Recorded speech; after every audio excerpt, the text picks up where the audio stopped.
Di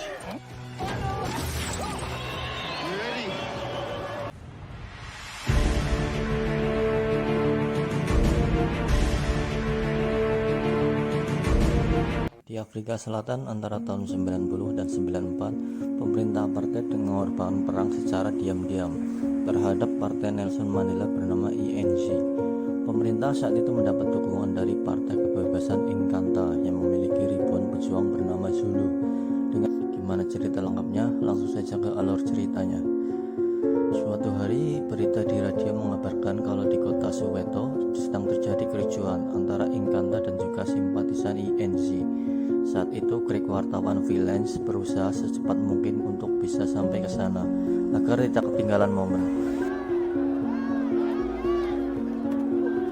Bersamaan dengan Greg, datang juga 3 wartawan lain yang langsung masuk ke dalam kerumunan.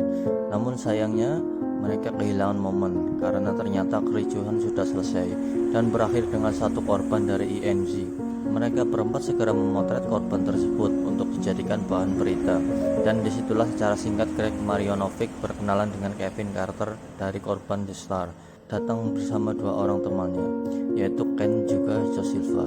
Setelah Kevin dan teman-temannya kembali ke kantor, Greg yang bisa dibilang masih amatir ini berinisiatif untuk mendatangi asrama para pekerja. Ia datang seseorang diri dengan harapan bisa mengorek informasi mengenai pemicu keributan yang terjadi barusan. Namun ketika sampai, ia malah disambut oleh amukan orang-orang Zulu karena dianggap masuk sembarangan.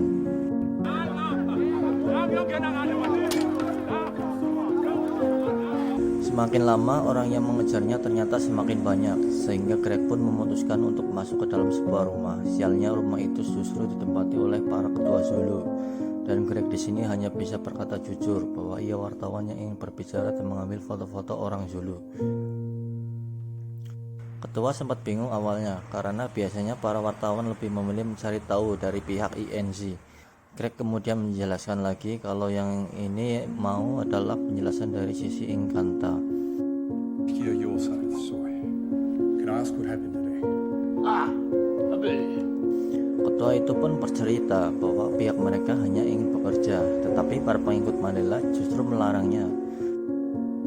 Sedangkan mereka punya anak dan keluarga yang harus dibiayai, dan mau tak mau mereka harus melawan seorang pasukan Zulu. Kemudian bercerita tentang saudaranya yang dibully oleh warga tanpa alasan yang jelas. Cerita itu mengakibatkan kemarahan pada orang-orang Zulu, dan Greg langsung memotret mereka yang menunjukkan kemarahan mereka sambil memainkan senjata.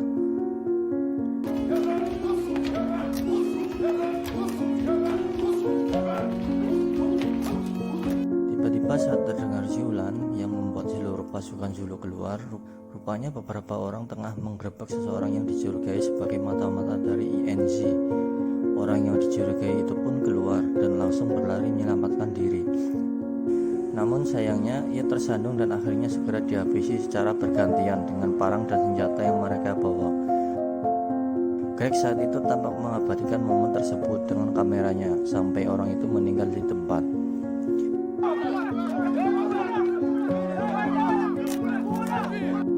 Setelah dari sana, Greg pergi ke kantor The Star untuk menjual fotonya sekaligus melamar pekerjaan. Ia pun diarahkan untuk bertemu dengan editor foto bernama Robin, sekaligus kembali bertemu dengan Kevin dan teman-temannya. Di sana Greg langsung mengatakan kalau dirinya punya foto-foto dari asrama. Mendengar itu mereka semua kaget karena tidak ada satupun dari mereka yang berani masuk ke daerah Zulu. Foto-foto tersebut ditunjukkan kepada seorang bernama Ron, yang ternyata menolak semua foto Greg karena takut ada reaksi berlebih dari para pembaca. Beruntung, Robin pun berhasil membujuknya untuk memasukkan foto ke dalam koran minggu. Ketika Ken ikut untuk melihat hasil foto Greg, ia pun menyadari bahwa foto tersebut masih lemah dalam frame. Tapi walau begitu, Ken menerima bergabung dengan timnya agar bisa belajar. Saat jam istirahat, Robin menjelaskan tentang kontrak Greg yang bukan sebagai wartawan full time, tetapi ia akan dibayar secara harian. Ia juga diperoleh menjual fotonya ke tempat lain untuk mendapatkan uang lebih. Setelah itu Robin memberinya bayaran pertama yang menyarankan agar Greg membeli kamera yang lebih bagus. 'This time I'll buy you dinner. Use that to buy yourself a better camera.' 2 2 hari kemudian, sekaligus hari pertama Greg bergabung, ia langsung dibawa ke kota Kumalo, di mana di sana 2000 pasukan Zulu sudah siap berhadapan dengan simpatisan INZ. Kedua kubu tersebut sudah siap di posisinya masing-masing. Tak henti-hentinya mereka pun mengajukan senjata menanti pertempuran. Di tengah-tengah dua kubu yang sedang panas-panasnya, mereka berempat masuk ke tengah-tengah, dan Ken selaku senior langsung memberi contoh kepada Greg. Ia memberi contoh bagaimana memanfaatkan momen yang sedang terjadi. Dan tak lama kemudian saat Greg dan Kevin saat akan mengambil giliran,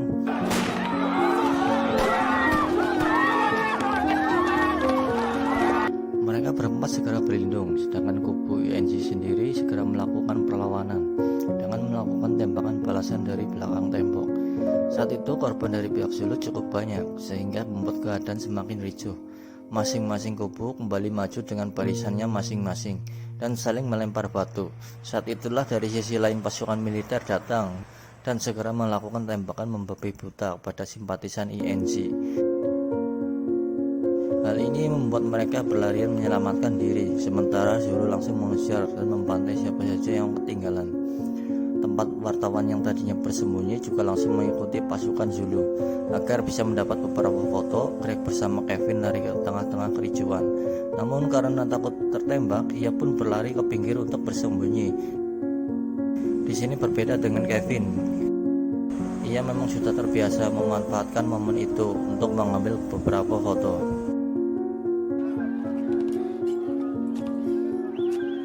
Malamnya keempat wartawan itu pergi ke sebuah bar dan bertemu dengan wartawan kulit hitam bernama AF dan Sony. Ken kemudian mengenalkan Greg kepada mereka berdua, dan sayangnya hanya AF yang merespon ramah.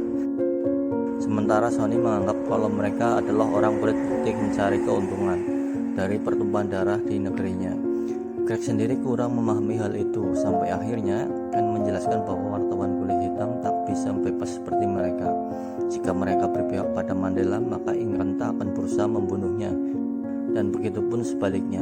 Sedangkan wartawan kulit putih bebas berjalan kemanapun tanpa takut hidupnya terancam ketika ada di jalanan. You're lucky because you're white. As you've shown, you can go anywhere. Di hari-hari selanjutnya, mereka selalu hadir di setiap bentrok atau kericuan yang terjadi. Sudah banyak foto-foto yang mereka dapatkan, kemudian dijual ke penerbit lain. Sampai pada suatu hari, mereka berempat datang ke sebuah stasiun untuk memotret bekas kericuan. Di sana banyak sekali mayat bertebaran di mana-mana, dan mereka pun berpencar untuk mengambil foto. Saat itu Greg melihat seorang anggota Zulu ditangkap dan dibakar hidup-hidup oleh warga simpatisan INZ. Momen itu ternyata berhasil Greg abadikan, walau setelahnya ia sangat syok karena melihat langsung kekejaman yang terjadi. Greg kemudian menceritakan apa yang ia lihat kepada Robin, dan Robin berusaha menenangkan dengan berkata bahwa foto-foto itu takkan dimuat koran karena terlalu sadis. Tetapi tanpa diduga, teman-temannya justru berhasil menjual foto itu pada penerbit lain dengan bayaran yang sangat tinggi. Mendengar bayaran besar, ketakutan Greg langsung hilang, dan tak lama kemudian dimuat koran ternama di seluruh dunia. Dari foto itulah Greg mendapatkan penghargaan Pulitzer atau penghargaan tertinggi dalam aspek jurnalisme di Amerika. Mereka berempat kemudian merayakan dengan berpesta di klub tempat biasa mereka nongkrong itu. Dihadiri juga oleh Af dan Sony. Namun seperti biasa, bukannya memberi selamat, ia malah mengungkapkan kesalahannya. Menurut Sony, foto tersebut malah menunjukkan kepada dunia kalau masyarakat Afrika tak lebih seperti binatang yang saling membunuh. Beberapa hari kemudian mereka mengadakan pesta di halaman rumah, dan seorang wartawan memberi julukan pada Ken dan teman-temannya sebagai Bang Bang Club. Dan tak lama setelah itu datang seorang wartawan bernama Abdul yang ingin bergabung dengan Bang Bang Club, tetapi mereka mengatakan bahwa sebenarnya mereka tak pernah punya klub. Walau begitu, karena kasihan, Greg akhirnya menyuruh Abdul besok siang datang ke restoran chicken. You know the Metro Chicken just off Old Potts Road? Yes, sir, I can find it. Besok harinya mereka berempat ditambah Abdul datang ke Fansville dan menemukan beberapa warga yang berlarian. Ketika mendekati sebuah makam, di sana tampak beberapa orang dengan merunduk sambil berlindung di balik miset. Mereka pun berkata bahwa ada pasukan Zulu di seberang sana yang menggunakan menembakkan senapan kedap suara, dan yang terjadi setelahnya tanpa mereka sadari.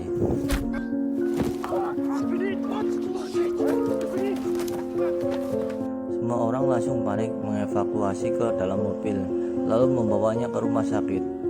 Sayangnya, Abdul bertahan dan meninggal dalam perjalanan. Hal tersebut benar-benar mengguncang mental keempat anggota Pempeng Club, terutama Greg yang memegangi Abdul saat meninggal. Beberapa hari kemudian, saat yang lainnya sedang dalam urusan masing-masing, Greg dan Robin pergi ke sebuah desa bernama Baitong setelah mendapat kabar kalau di sana terjadi kericuan, dan benar saja, sesampainya di sana mereka berdua melihat banyak sekali mayat tergeletak sedang diurus oleh anggota keluarganya yang masih hidup. Di desa itu, Greg bertemu dengan seorang ketua dan menanyakan mengenai berita kericuan yang terjadi, dan yang menjadikannya ternyata anak dan istri dari ketua desa itu dibunuh dengan sadis dan saat itu sedang menjenguk ibunya. Greg kemudian meminta izin untuk memotret mayat anaknya yang ada di kamar, dan karena gelap dia pun meminta bantuan Robin untuk memegang lampu karena baru pertama kali Robin tampak begitu tak tega ketika disuruh untuk mengarahkan lampu dan melihat korban dalam keadaan terbujur mengerikan, sampai pada akhirnya yang sudah tak tahan lagi memilih keluar untuk segera pulang.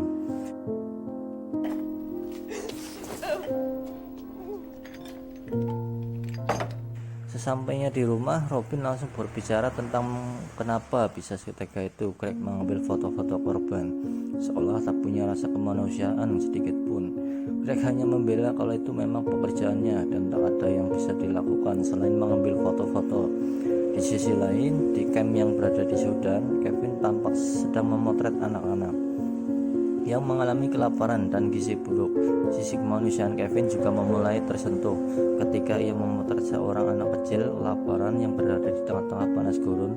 Hari kemudian, Greg datang ke rumah Silva untuk menanyakan hasil dari kamera Kevin saat di Sudan, karena ternyata Greg mendapatkan telepon dari pihak berita New York Times yang berencana untuk meliput cerita di sana. Saat dicek, ternyata foto anak kelaparan yang diambil Kevin waktu itu menarik perhatian dan Greg untuk menjualnya ke surat kabar tersebut, sama seperti yang Greg alami waktu itu. Foto tersebut menyita perhatian seluruh dunia dan membawa Kevin memenangkan penghargaan Pulitzer.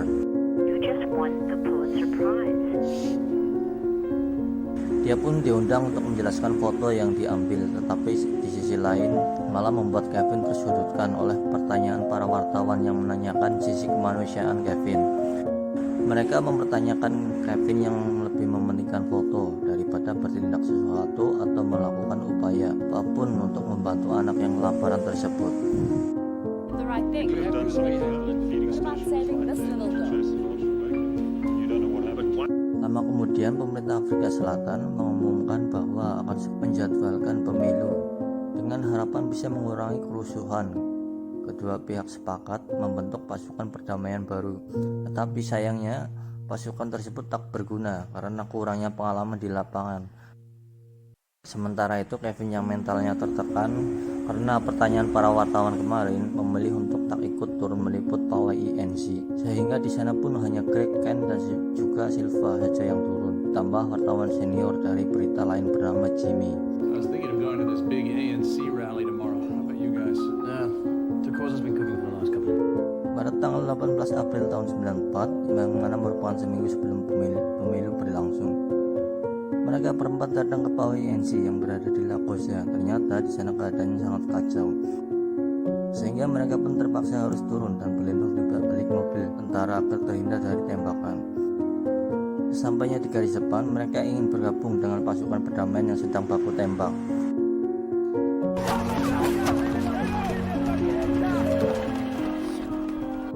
Dalam kesempatan itu, Ken ataupun yang lainnya berusaha mengabadikan momen, walau terkadang mereka hampir tertembak karena seorang warga yang terus-terusan melawan. Sampai suatu ketika, para pasukan perdamaian berniat maju untuk mengepung posisi musuh. Dan saat itulah, entah dari mana datangnya beberapa tembakan datang ke arah mereka.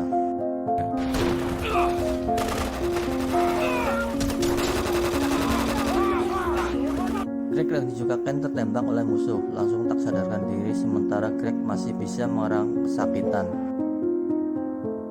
Semua yang ada di sana pun panik, terutama Jimmy dan juga Silva.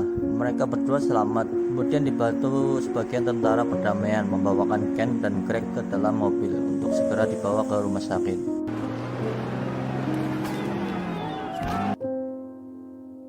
Di rumah sakit, Silva menelpon si Kevin sama juga Robin untuk menyampaikan kabar tersebut. Dan tak lama kemudian Kevin pun datang. Langsung masuk memeriksa keadaan teman-temannya. Sayangnya Ken tak berhasil diselamatkan, sementara Greg ia terluka cukup parah dan dokter di sana pun mengoperasinya. Sementara itu Sam yang datang bersama Robin dihadang oleh Silva, dikabari bahwa Ken sudah meninggal dunia. Robin kemudian menghampiri Greg dan saat itulah Greg pun menyadari kabar Ken. Dengan berat hati akhirnya Robin pun mengatakan keadaannya. Dan hal itu pun membuat sangat terpukul hingga menangis.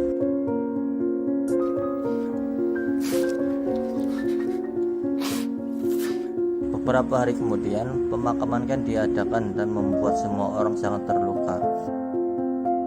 Maka saat itu Nelson Mandela juga mengungkapkan rasa dukanya di televisi bagi keluarga Ken. Setelah kepergian Ken, satu persatu kawannya yang tergabung dalam Bang Bang Club mulai menjalani kehidupan sendiri-sendiri. Silva mendapat kesempatan untuk pergi ke Afghanistan memilih dengan kekasihnya. Greg sendiri memilih untuk hidup bersama dengan Robin dalam kedamaian. Sementara Kevin masih hidup dalam bayang-bayang mayat yang bergelimpangan. Selanjutnya pada tahun 2000, Silva mendatangi kontrak dengan New York Times dan dikirim ke daerah-daerah perang. Sementara istrinya tinggal bersama dua anaknya, Greg juga masih meneruskan fotografi peperangan dan pergi ke daerah-daerah perang hingga tertembak 3 kali. Lalu Greg ini tinggal bersama istrinya dan anaknya dan tak lagi mendalami perang. Film pun berakhir. Semoga film bisa menghibur kalian semua. Jangan lupa subscribe, like supaya tak ketinggalan film-film berikutnya. Terima kasih.